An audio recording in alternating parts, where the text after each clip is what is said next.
What is happening, Jugga Peeps? Oldmantup coming at you today with Week 10. We finally got to all the fingers and thumbs on the hands the last week of season... What season is this? 9. A GBA versus 6-Foot Hacks, Leo, and the Durham Druddigons. Now, this is a win and you're in situation for the playoffs. We are currently sitting at 5-4. If we lose this match, we lose a bunch of stuff that we've really been trying hard to get to this point. And after getting beat last week, the way we were beat by making a bunch of mistakes, was really disappointed. So we really took a different approach to team building this week. I really let it get to me last week after the loss, and it started to realize, hey, I should be having fun playing Pokemon. It should not affect 3 of the 5 days of my work week to where me thinking about all the mistakes I made in that match. So I decided to put all the stuff on the team that I've wanted to bring all season long. So our team's a little bit different this week, and we're not doing a team builder because if and when we were to make it into the playoffs, Leo is possibly one of our future opponents. We will either probably play him week 1, or if we win week 1, week 2. But here's just a brief rundown of what we got. E-Belt, U-Turn, Greninja, mostly specially based, Adamant, Max HP, Mega Scizor. We have specially based Zeraora with Expert Belt because it does a ton of damage across his team. Excuse me. We have, and we're not even going to ruin the Togekiss set, because you're going to get to see what happens with that in the match, because what I did actually worked for half a second.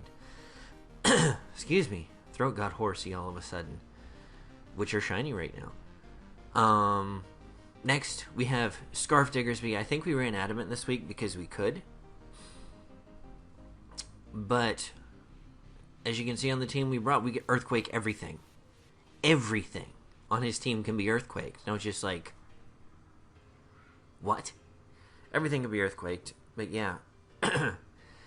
And we have Shaman Skyform, and we have the Wide Lens on Shaman this week because we have a bunch of moves who have that much of a possibility to miss, and I don't want to have that happen this week. But we're rocking a weird set with Leech Seed, Air Slash, Seed, Flare, and what was the last one? Earth Power, I think. Because we needed Earth Power for something on his team. He's going to help with the Nidoking in this setup. But that's the team we brought. He's rocking that Mega Medicham. Now, as you can see, we have virtually no bulk this week. This is almost all offense.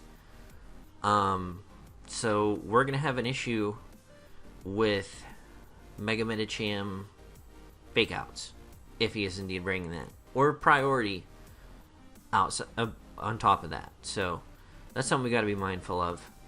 But he has the Mega Medicham, the Snorlax, which in team building, when I built this team, I'm like, if he doesn't bring Snorlax, we just win. Because of the way we have the team built up, it's fairly specially hard hitting with Greninja, Zeraora, Toshington, not Mega Shaman, that's not what it's called, Shaman Skyform, and the Togekiss. But he does have all that. Things we need to be mindful of is that Comfey, we've ran Comfey in other leagues before, we've played it in other leagues before, and everyone always forgets about Triage, which gives it priority Draining Kiss, I believe it is. But priority healing moves. So that we really need to be mindful of. But let's dive into this matchup now that we're almost 5 minutes into talking. But if you think that we could beat Leo, which I don't know we've ever done in an actual league match before. I think every time we beat him, it's been in tournament play.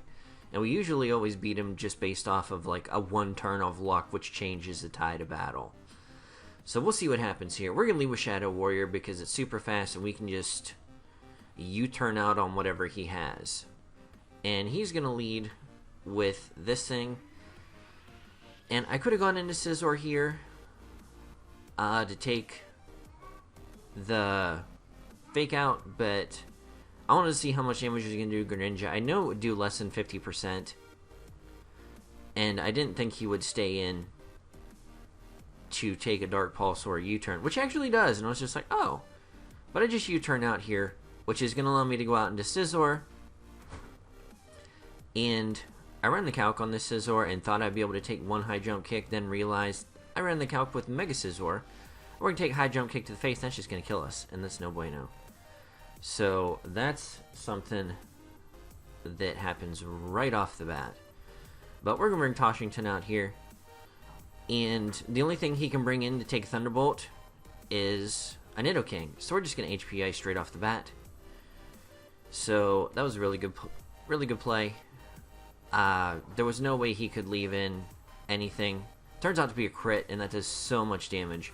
But based off of that, we know another Hidden Power Ice will be able to kill at this range. So the question is he going to stay in? He's going to go out into Brett here, eat a Hidden Power Ice, and not very well. Well, yeah, not very well. Does like 2%. We're just going to Volt Switch out here, and that does so much damage. I was just like, I could have Thunderbolt and just straight killed that thing right there. Really thought he might switch out, but I know if he went into Nidoking, it would just be rinse and repeat because he still would just be getting leftovers, nothing else. He's going to go for the Toxic here, which is going to put a timer on our Togekiss because we do not have Healing Bell. Or, yeah, Healing Bell. Heal Bell. But we're not going to need it for the set we're going to try and run right now. Now, he's going to withdraw Brett, get some of that Regenerator juice back. He's going to bring out Trish, which is his Comfey. So I'm like, okay. We're going to set up a nasty plot here. So, phase 1 of Togekiss doing something other than being a big fat wall is underway. So, the question is, do we want to set up another nasty plot? Do we want to try an Air Slash to see what this thing is going to do? Or do we want to activate our super secret move? We do activate our super secret move, and we just baton pass straight out into our big, bad greenback here. Now, looking back at this, it probably would have been more beneficial for me to go into Toshington, just because it does so much work against the rest of his team, and I might have swept at that point. Would have depended on if some things had hit or not. It is going to take us 2 attacks to kill, unfortunately. But his Healing Kiss is not going to get him, or Draining Kiss isn't going to get him back to the point where he needs to be in order to survive a Seed Flare. So he's going to go out into Mega Medicham here, and we don't want to get faked out, so we're going to go right back out into Greninja, because Greninja is our most, in my opinion, expendable Mon at this point, because it doesn't do a ton of work against the rest of his team that something else doesn't do.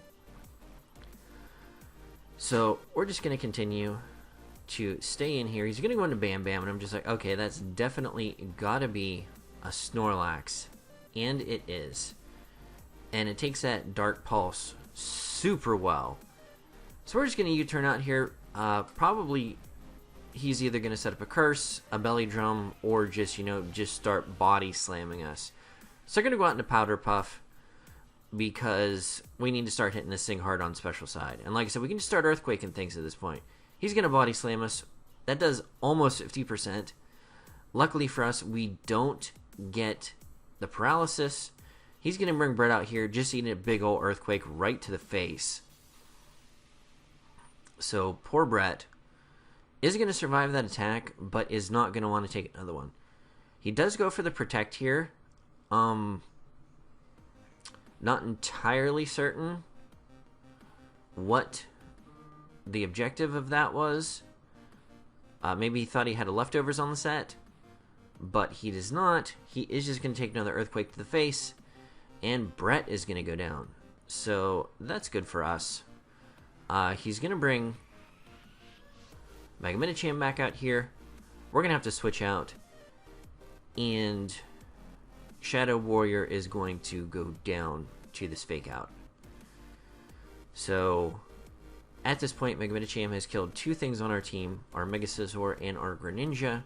But we're going to bring Powder Puff right back out here. And we're just going to be able to drop the Boomstick on something with an Earthquake. And this is going to be kind of rinse and repeat the next couple of things. He's going to bring Chomp out here. Chomp's going to get Earthquaked and just go straight down. We're just going to start trading Mons here for a little bit. Because he's just going to keep fake outing. I think that's what happens at this point. I had so many matches this week, guys. I'm sorry. Yep. Shinsuke is going to come back out. I'm going to go for that fake out. And I stay in an Earthquake. I'm just like, he's going to predict me to switch. I go for the Earthquake. It kills at this range. And I'm just like, holy crap. That just worked. I made a good prediction against one of the best players in the league.